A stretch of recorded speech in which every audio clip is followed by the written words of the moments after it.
Bom dia, estamos no dia 306 de leitura da Bíblia. Começaremos com o livro 1 de Timóteo, capítulo 4. A apostasia nos últimos tempos.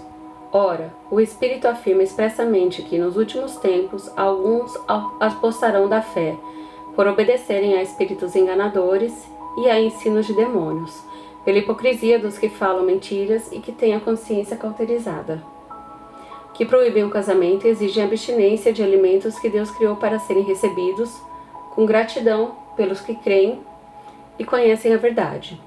Pois tudo o que Deus criou é bom, e se recebido com gratidão, nada é recusável, porque é santificado pela palavra de Deus e pela oração. Exortação à fidelidade no ministério.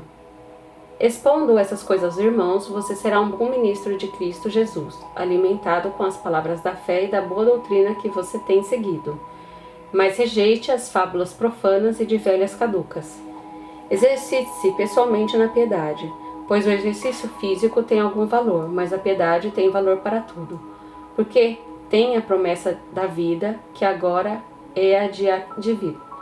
Fiel é esta palavra e digna de inteira aceitação, pois é para este fim que trabalhamos e nos esforçamos, porque temos posto a nossa esperança no Deus vivo, Salvador de todos, especialmente dos que creem.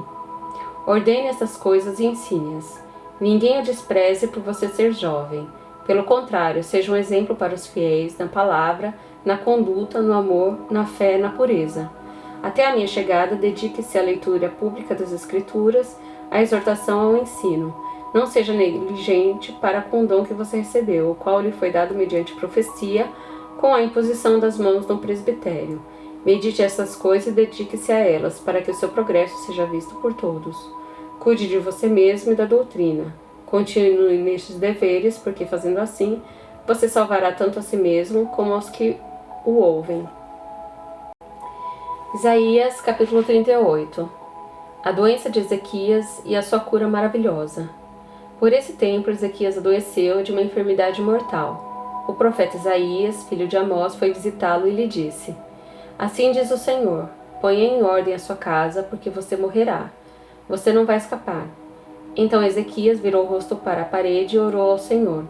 Ezequias disse: Ó Senhor, lembra-te de que andei diante de ti com fidelidade, com coração íntegro, e fiz o que era reto aos teus olhos. E Ezequias chorou amargamente. Então a palavra do Senhor veio a Isaías, dizendo: Vai e diga a Ezequias: Assim diz o Senhor, o Deus de Davi, seu pai. Ouvi a sua oração e vi as suas lágrimas. Acrescentarei 15 anos à sua vida. Livrarei das mãos do rei da Síria tanto você quanto essa cidade. Eu defenderei esta cidade.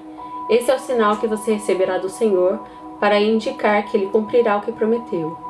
Eis que farei retroceder 10 graus a sombra lançada pelo sol declinante no relógio de Acás. Assim o sol retrocedeu os 10 graus que já havia declinado. Cântico de Ezequias. Este é o cântico que Ezequias, rei de Israel, escreveu depois de ter estado doente e se ter restabelecido. Eu disse: em pleno vigor de meus dias, hei de passar pelas portas do além. Fui privado do resto dos meus anos. Eu disse: já não verei o Senhor na terra dos viventes. Jamais verei homem algum entre os moradores do mundo.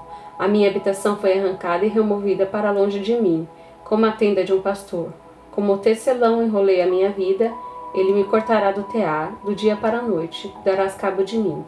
Esperei com paciência até a madrugada, mas ele, como leão, quebrou todos os meus ossos. Do dia para a noite dará cabo de mim. Eu sussurrava como a andorinha ou o grou e gemia como a pomba. Os meus olhos se cansaram de olhar para cima. Ó Senhor, ando oprimido. Sê tu o meu fiador. Que direi? Como falou, assim ele me fez. Andarei vagarosamente pelo resto dos meus anos, por causa da amargura da minha alma. Senhor, por causa dessas coisas vivem os homens e inteiramente delas depende o meu espírito. Portanto, restaura a minha saúde e faze-me viver. Eis que foi para a minha paz que eu tive grande amargura. Tu, porém, amaste a minha alma e o livraste da cova da corrupção, porque lançaste para trás de ti todos os meus pecados. A sepultura não pode te louvar, nem a morte glorificar-te. Os que descem à cova não esperam em tua fidelidade. Os vivos, somente os vivos, esses te louvam, como hoje estou fazendo. Os pais darão a conhecer aos filhos a tua fidelidade.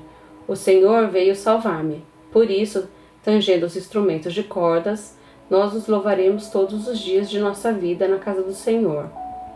Ora, Isaías tinha dito: peguem uma pasta de figos, ponham como emplastro sobre a úlcera e ele irá recuperar a saúde.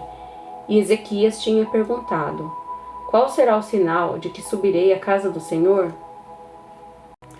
Isaías, capítulo 39. Os mensageiros da Babilônia.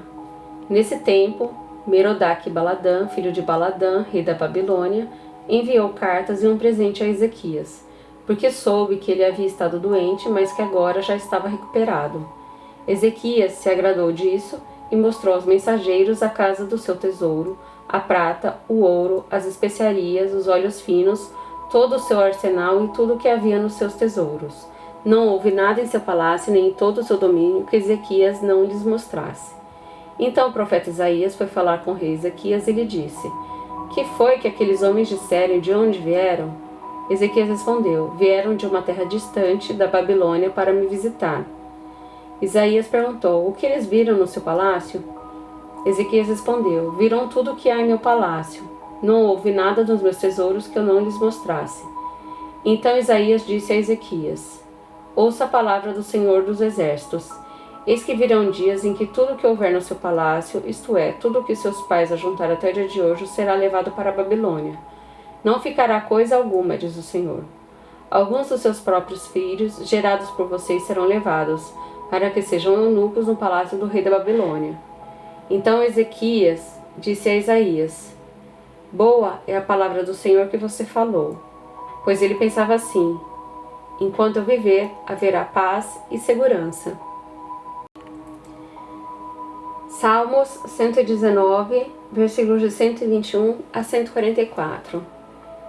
Tenho praticado juízo e justiça, não me entregues aos meus opressores. Sê fiador do teu servo para o bem, não permitas que os soberbos me oprimam.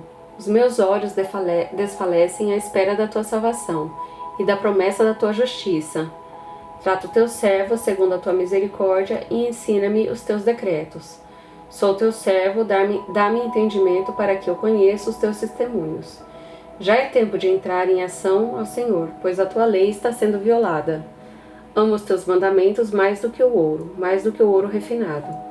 Por isso considero em tudo retos todos os seus preceitos, e detesto todo caminho de falsidade. Maravilhosos são os teus testemunhos, por isso a minha alma os observa. A revelação das suas palavras traz luz e dá entendimento aos simples. Abra a boca e suspiro, porque desejo os teus mandamentos. Volta-te para mim e tem compaixão, como costumas fazer aos que amam teu nome. Firma os meus passos na tua palavra e não permitas que nenhuma iniquidade me domine. Livra-me da opressão dos homens e guardarei os teus preceitos. Faze resplandecer o teu rosto sobre o teu servo e ensina-me os teus decretos. Meus olhos vertem rios de lágrimas porque os outros não guardam a tua lei. Justo és tu, Senhor, e retos são os teus juízos, os teus testemunhos, tu os ordenaste com retidão e com absoluta fidelidade. O meu zelo me consome, porque os meus adversários se esquecem da tua palavra. Por isso é tua palavra, por isso teu servo a estima. Sou pequeno e desprezado, mas não me esqueço dos teus preceitos. A tua justiça é justiça eterna, e a tua lei é a própria verdade. Sobre mim vieram tribulação e angústia, mas os seus mandamentos são o meu prazer. Eterna é a justiça dos teus testemunhos. Dá-me entendimento e viverei.